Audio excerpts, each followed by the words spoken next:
এই বন্ধুরা, haunting cineplex চ্যানেলে তোমাদেরকে স্বাগতম। আজকের এই ভিডিওতে আমি এমন একটি হরর মুভি এক্সপ্লেইন করতে চলেছি যেখানে একটি মেয়ে এক অপরিচিত প্রাণীকে পুষতে গিয়ে তার পরিবারের জন্য বিপদ ডেকে এনেছিল।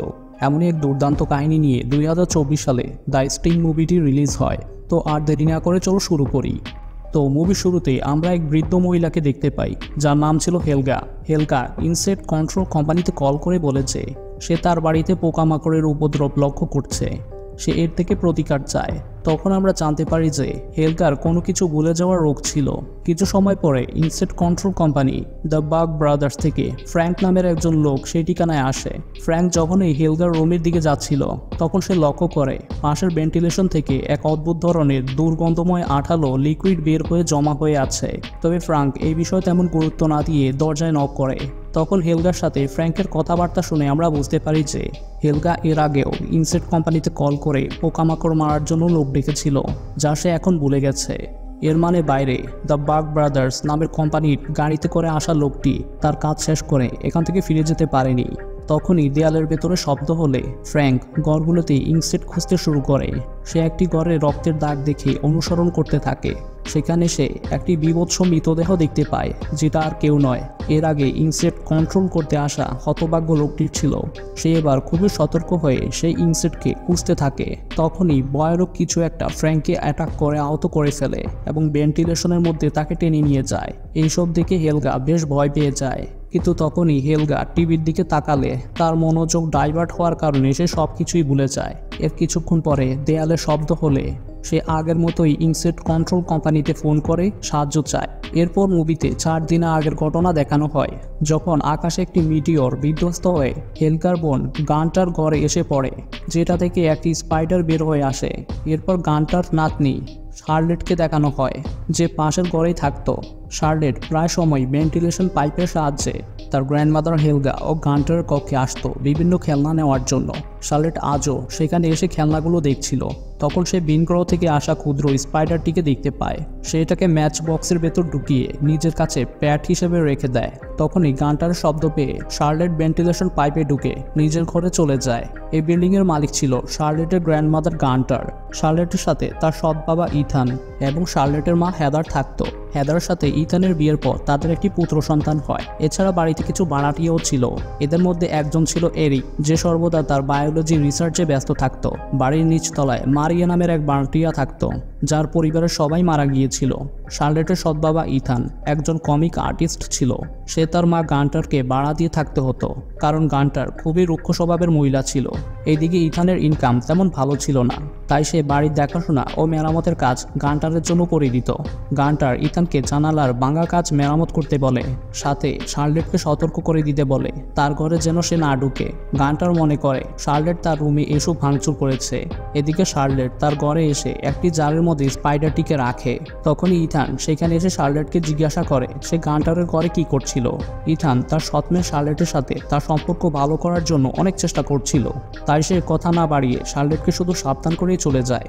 এদিকে শার্লেটের মা হেদার শার্লেটকে তার ছোট ভাইকে দেখাশোনা করতে বলে হেলগার বাসায় চলে যায়, কারণ গান্টার তার অসুস্থ বোন হেলগা, যার কিনা ভুলে যাওয়ার রোগ ছিল, তাকে দেখাশোনা করার জন্য হেদারকে টাকা দিত। তখন শার্লেট কিছুক্ষণ তার ভাইয়ের কাছে থাকলেও পরে সে তার রুমে ফিরে যায়।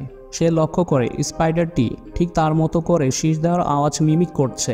সেই স্পাইডারটির নাম স্টিং রাখে। সে একটি ককরোচ ধরে স্পাইডারটিকে রাখা জারের মধ্যে রেখে দেয়। তবে অবাক করার বিষয় হলো স্পাইডারটি তার চেয়েও বড় আকারের ককরোচকে চোখের পলকে খেয়ে ফেলে। তখন ইথান নিচতলার ভাড়াটিয়া মারিয়ার ঘরে নল মেরামতের কাজ করছিল। মারিয়া তখন ইথানকে বলে ইথান খুবই ভাগ্যবান, কারণ তার পরিবার তার সাথে আছে। শার্লেট এবার আরও কিছু ককরোচ এনে জারের মধ্যে একটি ককরোচ ছেড়ে দেয়। সে দেখে স্পাইডারটি মুহূর্তের মধ্যে ককরোচটিকে খেয়ে ফেলেছে। এতে সে অবাক হয়ে যায়। এরপর রাতে যখন সবাই ঘুমাচ্ছিল তখন স্পাইডারটি জারের মুখ নিজে থেকে খুলে ফেলে। এটি ভেন্টিলেশনে ঢুকে অন্য রুমে গিয়ে শার্লেটের গ্র্যান্ডমাদারের ম্যাকাও প্যারটটিকে মেরে ফেলে অত্যন্ত বীভৎসভাবে। পরের দিন গান্টার তার পোষা প্যারটটির এই ভয়ানক অবস্থা দেখে ভয় চিৎকার শুরু করে। তারা তখন ইনসেক্ট কন্ট্রোলের ফ্র্যাঙ্ককে ডাকে, যাকে মুভির প্রথমে দেখানো হয়েছে। ফ্র্যাঙ্ক তখন ভেন্টিলেশনের পাইপে গ্যাস প্রয়োগ করে। এছাড়াও সে বিভিন্ন জায়গায় কীটনাশক স্প্রে করতে থাকে। এক পর্যায়ে ফ্র্যাঙ্ক শার্লেটের রুম চেক করতে আসলে শার্লেট ফ্র্যাঙ্ককে তার রুমে কোনো কিছু প্রয়োগ করতে নিষেধ করে। শার্লেট দেখে স্পাইডারটি সবগুলো ককরোচ খেয়ে ফেলেছে এবং মাত্র একদিনের ব্যবধানে এর আকারও অনেকটা বৃদ্ধি পেয়েছে। অর্থাৎ স্পাইডারটি শার্লেটের চোখের অলক্ষ্যে গিয়ে পাখিটিকে মেরে আবার ফিরে এসে খুবই চতুরতার সাথে জারের ঢাকনা বন্ধ করে দিয়েছে যাতে কেউ সন্দেহ না করে। শার্লেটের কাছে একটি ন্যাপথলিনের বল ছিল, যেটি দেখে স্পাইডারটি দূরে সরে যাচ্ছিল। এর মানে ন্যাপথলিনকে স্পাইডারটি নিজের জন্য বিপজ্জনক মনে করছিল। তোমাদেরকে জানিয়ে রাখি যে ন্যাপথলিন এক ধরনের ইনসেক্ট রেপিল্যান্ট হিসেবে ব্যবহৃত হয়। যাই হোক, শার্লেট এখন স্পাইডারটির একটি দুর্বলতা জানতে পেরেছে। রাতের বেলায় স্পাইডারটি আবার জার থেকে বেরিয়ে মারিয়ার বাসায় কুকুরের ডাক শুনে চলে আসে। মারিয়া তার মৃত পরিবারের ছবি দেখে খুবই ইমোশনালি ডাউন ছিল। এই সুযোগে স্পাইডারটি মারিয়াকে আচমকা আক্রমণ করে বসে। মারিয়া মাথায় প্রচণ্ড আঘাত পেয়ে নড়াচড়া করতে অক্ষম হয়ে যায়। স্পাইডারটি মারিয়ার মুখে ঢুকে তাকে নৃশংসভাবে মেরে ফেলে। পরের দিন শার্লেট স্পাইডারটিকে আরও বড় হতে দেখে এরিকের কাছে নিয়ে যায়। শার্লেট স্পাইডারটিকে রাখার জন্য ফিশ ট্যাঙ্কের মতো বড় কিছু চায়, তবে এরিক প্রথমেই স্পাইডারটি বিপজ্জনক কিনা তা পরীক্ষা করে দেখবে বলে জানায়। পরে সে নিশ্চিত হলে এটিকে ফিশ ট্যাঙ্কে ভরে শার্লেটের কাছে দিয়ে আসবে বলে জানায়। সেই স্পাইডারটিকে রিসার্চের জন্য নিজের কাছে রেখে দেয়। সেই দিন ইথান ভেন্টিলেশন পাইপে মারিয়ার কুকুরটিকে দেখতে পেয়ে এটিকে মারিয়াকে দেওয়ার জন্য আসে। সে কোনো রেসপন্স না পেয়ে স্কেলিটন কি দিয়ে ডোর আনলক করে ভেতরে ঢুকে সে দেখতে পায় ঘরের মধ্যে পড়ে আছে মারিয়ার ক্ষতবিক্ষত মৃতদেহ। পুলিশ এসে ইনভেস্টিগেশন শুরু করে। তখন এরিক ইথানকে ডেকে স্পাইডারটির ব্যাপারে সবকিছু বলে দেয়। সে বলে যে স্পাইডারটি অত্যন্ত বিপজ্জনক এবং এর কামড়ে মৃত্যু হতে পারে, তাই ইথান যেন শার্লেটকে এই ব্যাপারে সাবধান করে দেয়। ইথান তখন বুঝতে পারে যে হয়তো বিল্ডিংয়ে ঘটে যাওয়া সব ঘটনার সাথে এর সংযোগ রয়েছে। ইথান তখন রাগান্বিত হয়ে শার্লেটকে এই সব কিছু লুকানোর কারণে বেশ বকাঝকা করে। এতে তার সাথে পরিবারের সম্পর্ক আরও খারাপ হয়ে যায়। তখন আমরা জানতে পারি যে আসলে এরিক ইথানকে এই সব কিছু বলে দিয়েছিল কারণ সে রিসার্চের জন্য এই এলিয়েন স্পাইডারটিকে নিজের কাছে রেখে দিতে চায়। সেই স্পাইডারটিকে বড় ফিশ ট্যাঙ্কে ভরে অনেক বেশি পরিমাণে খাওয়াতে থাকে এর গ্রোথ দেখার জন্য। এলিয়েন স্পাইডারটি অনেক বড় হয়ে ট্যাঙ্ক ভেঙে বেরিয়ে যায়। এটি গান্টারের বিড়ালটিকে মেরে ফেলে। গান্টার ভেন্টিলেশনের টানেলের ভেতর থেকে তার পোষা বিড়ালের আওয়াজ শুনতে পায়। আসলে স্পাইডারটি বিড়ালের আওয়াজ মিমিক করে গান্টারকে ফাঁদে ফেলে আক্রমণ করে। এটি গান্টারকে টানেলের মধ্যে মেরে ফেলে। এদিকে ইথান মেন্টালি ডিস্টার্ব হওয়ার কারণে হেদার সাথে ঝগড়া করে। এ সময় শার্লেট তার বাইকে বেডে শুয়ে নিজে কানে হেডফোন লাগিয়ে রাখে। ঠিক তখন স্টিং এসে ইথানকে অ্যাটাক করে। এটি হেদারকে ধরে টানেলের ভেতর নিয়ে যায়। পরে এটি ইথানকেও নিয়ে যায়। শার্লেট কানে হেডফোন লাগিয়ে রাখার কারণে কিছু শুনতে পাচ্ছিল না। তখন মারিয়ার কুকুরটি প্রচণ্ড গেউ গেউ করছিল। শার্লেট কিছুটা শব্দ শুনতে পেয়ে ছুটে আসে, কিন্তু ততক্ষণে স্টিং ইথানকেও ভেন্টিলেশনের টানেলে নিয়ে যায়। শার্লেট তার বাবা মা কাউকেই খুঁজে না পেয়ে ধারণা করে হয়তো এই সব কিছু স্ট্রিংই করছে। তখনই স্ট্রিং শার্লেটের সামনেই তার ছোট ভাইকে নিয়ে যায়। স্ট্রিংয়ের এই ভয়ানক রূপ দেখে শার্লেট প্রচণ্ড ভয় পেয়ে যায়। হঠাৎ তার মনে পড়েছে স্টিং ন্যাপথলিনকে ভয় পায়, তাই শার্লেট অনেকগুলো ন্যাপথলিন বলের পাউডার পানিতে মিশিয়ে তার ওয়াটার গানে ভরে নেয়। সে টানেলে বিড়ালের মৃতদেহ দেখতে পায়। এরপর সে সহযোগিতা নেওয়ার জন্য প্রথমে এরিকের ঘরে যায়, কিন্তু স্টিং এরিককে আগেই মেরে ফেলেছিল। এরপর শার্লেট হেলগার কাছে গিয়ে দেখে হেলগা ঠিক আছে। তোমাদেরকে জানিয়ে রাখি যে হেলগা পোকামাকড় থেকে বাঁচার জন্য সবসময় তার জামায় ন্যাপথলিনের বল ব্যবহার করত। এজন্য স্টিং হেলগাকে নিজের জন্য বিপজ্জনক মনে করে আক্রমণ করেনি। শার্লেটের জামাটিও একই রকম ছিল, তাই স্টিং তাকেও আক্রমণ করেনি। সে ন্যাপথলিনের কিছু পানি নিজের গায়ে ঢেলে নেয়। সে হেলগাকে বিষয়টি বলে দেয়। তখন আবহাওয়া খারাপ হওয়ায় নেটওয়ার্কও ছিল না, তাই তারা পুলিশকেও কল করতে পারছিল না। শার্লেট হেলগাকে ফোনের সাহায্য চাওয়ার জন্য চেষ্টা চালিয়ে যেতে বলে।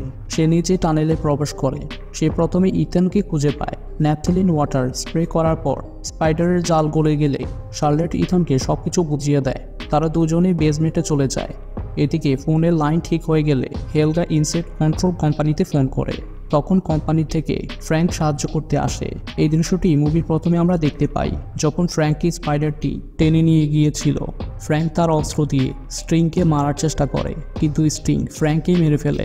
এদিকে বেসমেন্টে শার্লেট তার মা ও বাইকে খুঁজে পায়। ঠিক তখনই স্টিং তাদের অ্যাটাক করতে আসে।